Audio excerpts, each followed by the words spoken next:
Welcome to Drawlipper channel, and in today's video I am going to show you how to clear app data in your Samsung Galaxy A16 phone. Today I will show you two methods that you can use to clear app data in your phone. Now for the first method, just go to your settings app.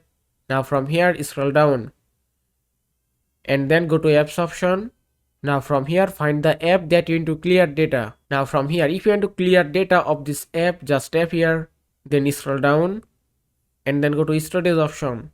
And at the bottom you can see clear data option, then just tap here, then tap on delete, and it's done. You can see the app data has been cleared successfully. Now for the second method, just go to app screen and then choose the app that you want to clear data. If you want to clear data of this app, just touch and hold it, then tap on this eye icon.